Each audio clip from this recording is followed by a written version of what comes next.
சந்தியாவனம்னு எடுத்துட்டோம். ஆனா இதுதான் சர்வமும் இப்படி ஒரு அடக்கமான ஒரு பத்ததியை நமக்கு அமைச்சு கொடுத்த. இதை நீ பண்ணிவிட்டியானால் எல்லாம் இதுல அடக்கம் அப்படின்னு சொன்னதுக்கு காரணம் என்னன்னா, முதல்ல நாம சங்கீர்த்தனம். அச்சுதானந்தா கோவிந்தா, கேசவா நாராயணா மாதவா கோவிந்தா என்று பகவன் நாமங்கள் எல்லாம் நரம்பி கிடக்குதுல. அடிக்கடி ஆச்சமணியம், ஒவ்வொன்றுக்கும் ஆச்சமணியம் தனித்தனியா பண்றதுனாலே அடிக்கடி அச்சுதாய நமஹா அனந்தாய நமஹா பெரிய பஜன பத்ததியான்னு இருக்குது. தெரிஞ்சு பண்ணினோம்னா ஆசையா இருக்குமே பண்றதுக்கு.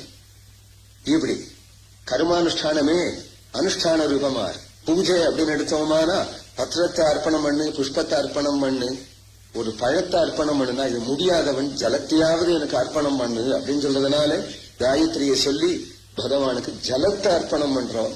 கேசவந்தர்பியாமி நாராயணந்தர்பியாமி பகவானுக்கு ஜல ரூபமான பூஜை பண்றோம். பூஜையே சந்தியாவந்தனம் தான். சந்தியாவந்தனமே பூஜை தான். அதுபோல தியானம் அப்படின்னாலும் தேய சதா சவிகிர மண்டல மத்திய பிராணாயாமமும் இதுல இருக்கு, தியான யோகமும் இதுல இருக்கு, ஆசனமே இருக்கு. நிமிர்ந்து உட்கார்ந்து கொண்டு சுகாசனத்துல உட்கார்ந்து கொண்டு ஜபிக்கணும் அப்படின்னா ஆசனமே இருக்கு. இதுல தேவையான போதுமான முறையிலே யோகமும் இதுல இருக்கு. கர்மாவும் இருக்கு, பூஜையும் இருக்கு, யோகமும் இருக்கு என்று சொன்னோம். அடுத்தபடியாக என்ன இருக்கு அப்படின்னா ஞானமும் இருக்கு. ஏன்னா அஜம் கொடுக்கும் பொழுதே அசாவாதித்யோ பிரம்மா பிரம்மைவாகமஸ்மி. ஞானோபதேசம் தனியா என்ன இருக்கு, ஞானமும் இதுல இருக்கு, ஞானமும் இதுல இருக்கு. அப்புறம் என்னன்னா பகவத் சரணாகதி அப்படின்னு சொன்னாலே சரணாகதியில போய் முடியறது. துவாரகா நிலையாச்சிதா கோவிந்த புண்டரீகாட்சா ரட்சமாம் சரணாகதம். கர்மயோகமும் இதுதான்.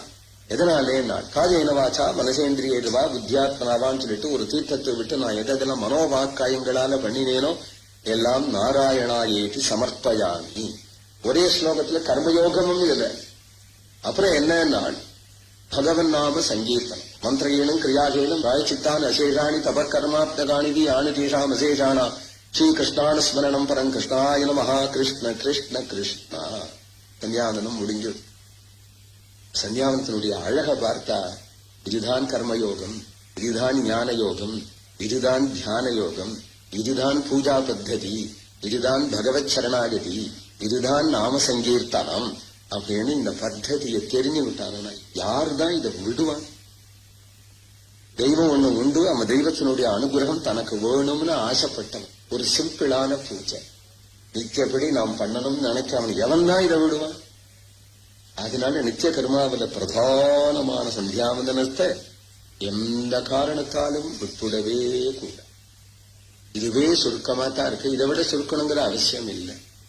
யதாசக்தி சந்தியாவந்தனத்தை பண்ணிட்டு இருந்தா தான் நாமும் க்ஷேமமா இருக்க முடியும், நம்முடைய குடும்பமும் க்ஷேமமா இருக்க முடியும், நம்ம சமூகமும் க்ஷேமமா இருக்க முடியும், நாம் இருக்கிற ஊரே க்ஷேமமா இருக்கும், உலகமே க்ஷேமமா. தன்னுடைய சுகத்துக்காக இந்த சந்தியாவந்தன மந்திரங்களே இல்லை.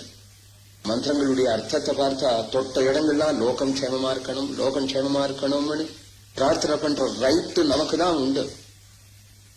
நம்மளை விலைக்கு விட்டா அவ செய்யற பிரார்த்தனை ஒன்றும் பலிச்சு விடாது. தெய்வத்தோட பேசுறதுக்கு ரைட்டு நமக்கு தான் இருக்கு. அப்ப எப்ப நமக்கு ரைட் இருக்கோ நாம் பண்ற பிரார்த்தனை லோகக்ஷேமா இருக்கு. அப்படியே மந்திரங்கள் அமைஞ்சிருக்கிறதுனால வீணு பிறந்துட்டு நம்மளை நாம் வீணாக்கிக்கலாம். நம்முடைய தேஜஸை நம்மளை காப்பாற்றிக்கணும். அப்பேற்பட்ட உத்தம ஜென்மா பிராமணோஸ்ய முகமாசீர் என்று புருஷ சூக்தமே சொல்றது. அதனால அனுஷ்டானத்தை தவறவே கூடாது.